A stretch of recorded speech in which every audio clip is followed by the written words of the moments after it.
orang yang tidak berguru langsung kepada ahlinya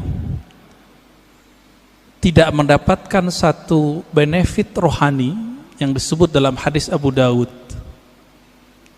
Apa kata Nabi? Nadrallahu mra'an, Allah beri nadrah. Nadrah ini nama lain dari nawwara. Allah beri cahaya yang memancar di wajah. Nadrallahu mra'an, Allah akan pancarkan cahaya lewat wajah seseorang. Sami'a maqalati, yang mau berguru langsung mendengarkan hadisku.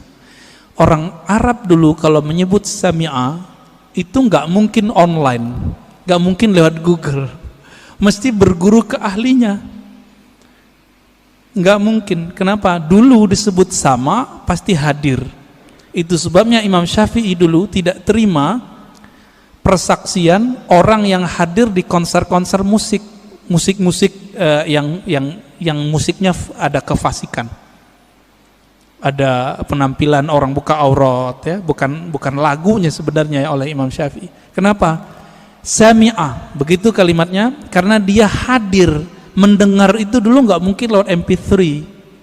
Jadi dulu orang mendengarkan musik, melihat para seniman-seniman musik itu dulu dia sudah bermaksiat lahir batin.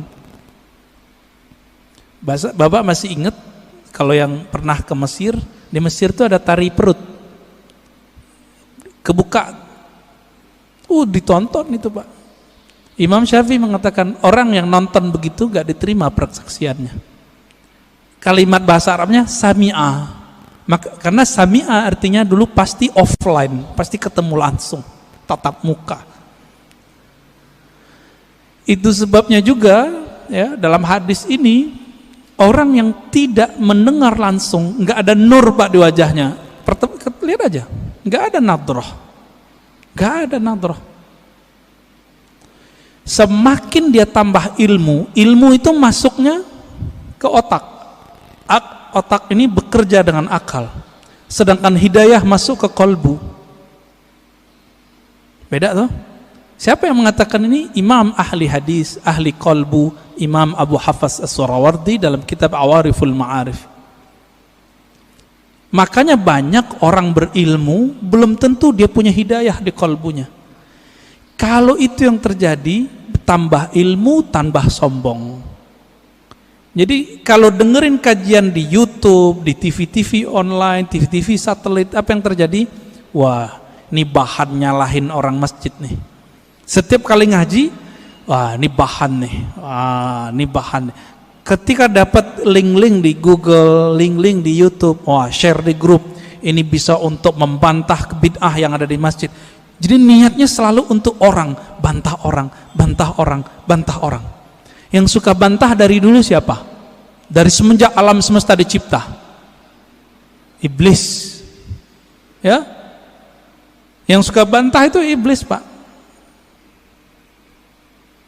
Yang suka bantah itu iblis. Makanya Nabi SAW mengatakan, ketika ada orang membantah Nabi, i'dil ya Muhammad, ittaqillah ya Muhammad. Muhammad, kamu berbuat adil lah. Loh, ada orang berani ngomong ke Nabi, engkau bertakwalah hai Muhammad, berbuat adil hai Muhammad. Apa kata Nabi?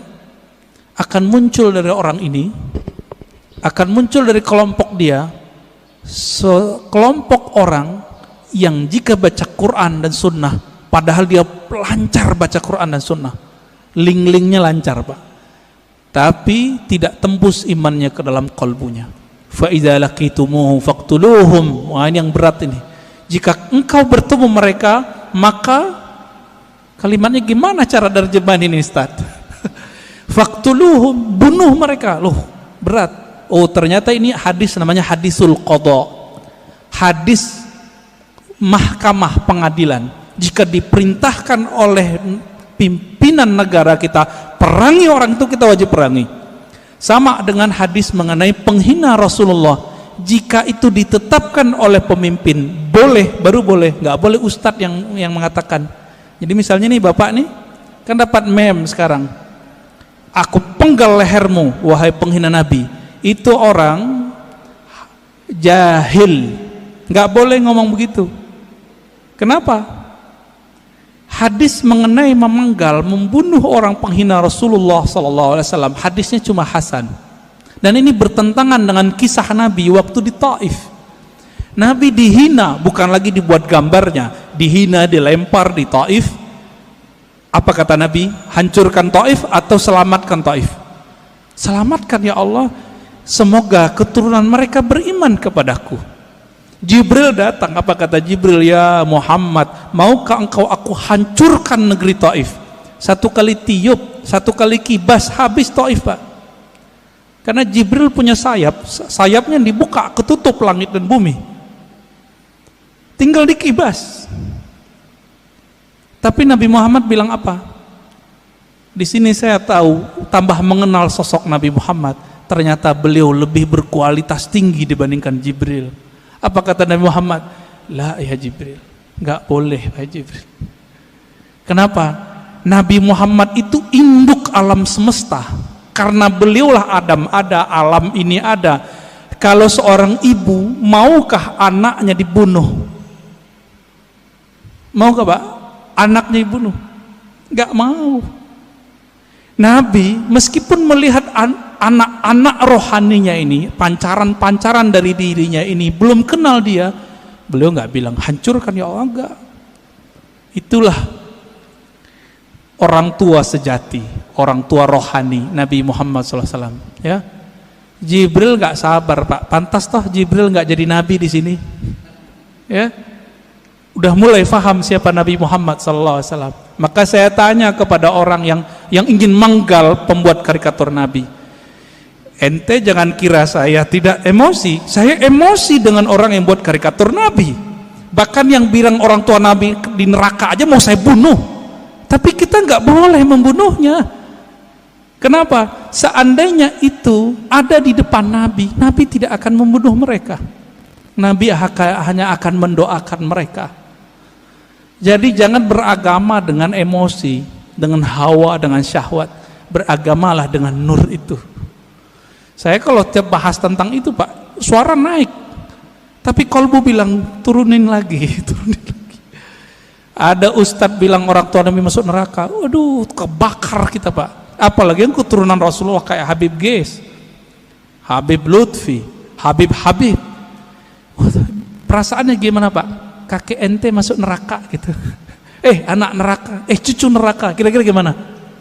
Nggak punya perasaan mereka itu. Oh hadisnya sahih, iya ini hadis sahih secara sanad, matannya tidak.